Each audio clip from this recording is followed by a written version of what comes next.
Saudari-saudaraku yang terkasih, berjumpa kembali bersama saya Romo Antoro dalam Renungan Harian Sabtu 24 September, Pekan Biasa ke-25.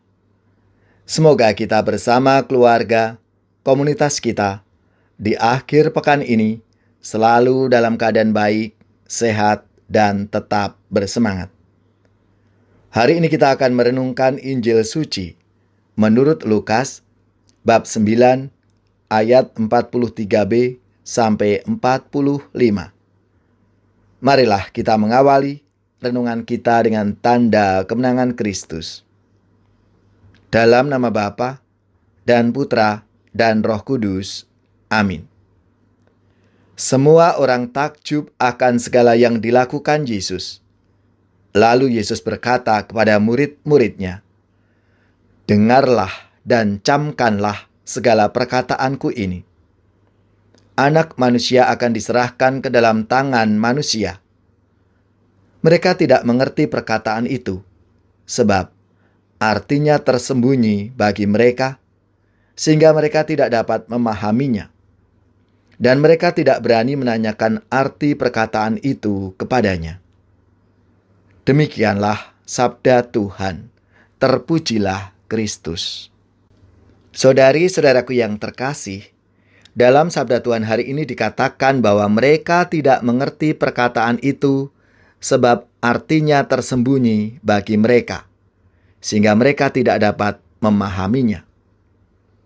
Seringkali kita tidak mengerti apa yang dikehendaki Tuhan atas hidup kita. Lalu kita bertanya-tanya, mengapa Tuhan? Mungkin sudah seringkali terlontar dalam doa-doa kita ketika mengalami situasi sulit. Banyak peristiwa yang terkadang tidak kita inginkan, tetapi justru terjadi. Seringkali pula ketika jawaban yang diharapkan tidak juga kunjung ditemukan, kita justru marah dan berpaling dari Tuhan. Dalam bacaan hari ini, para murid juga tidak begitu saja mengerti mengenai Yesus Kristus yang harus menderita. Sebagai seorang pemimpin besar, konsep bahwa Yesus harus menderita dan menyerahkan diri tidak ada dalam pikiran para murid. Mereka mengira bahwa Yesus seharusnya dipermuliakan sebagai utusan Tuhan, bukan menderita. Oleh sebab itu, kenyataan bahwa Yesus harus menderita dan wafat justru tidak dihiraukan dan ditolak. Saudari-saudaraku yang terkasih, dalam hidup ini, kita ingin segala sesuatu berjalan sesuai dengan yang kita inginkan. Ketika ada peristiwa yang tidak kita inginkan, kerap kali kita tidak bisa menerimanya.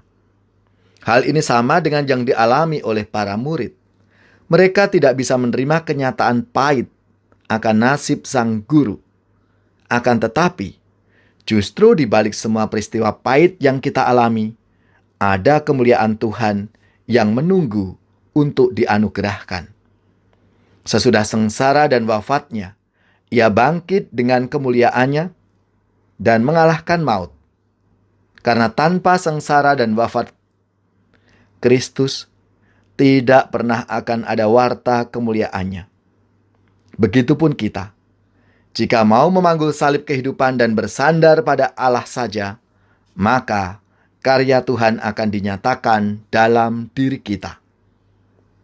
Saudari-saudaraku yang terkasih, di sini kita semua diajak untuk menyadari bahwa salib adalah sumber bahagia. Ketika kita menyandarkan hidup kita pada salib Kristus, kita harus yakin dan percaya bahwa kita pun akan bangkit dan mulia seperti Kristus dalam hidup kita.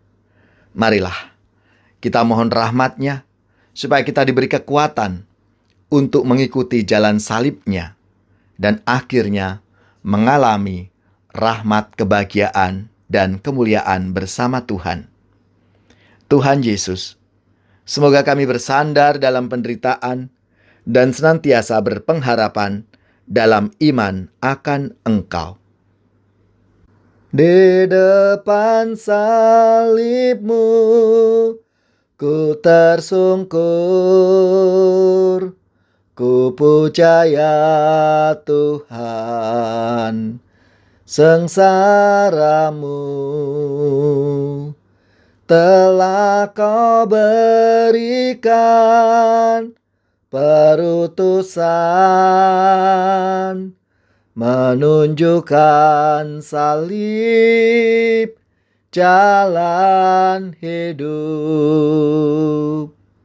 Sering tak kuasa menahan beban tertimpa diriku, tak berdaya. Ku ingat pesanmu, tuh bertahan. Ku bangkit kembali dan berjuang. Tunjukkanlah salib pada dunia, sampai ku kembali menjemputmu. Aku besertamu tiap waktu. Pesanmu ya Tuhan kan ku pegang. Pesanmu ya Tuhan kan ku pegang.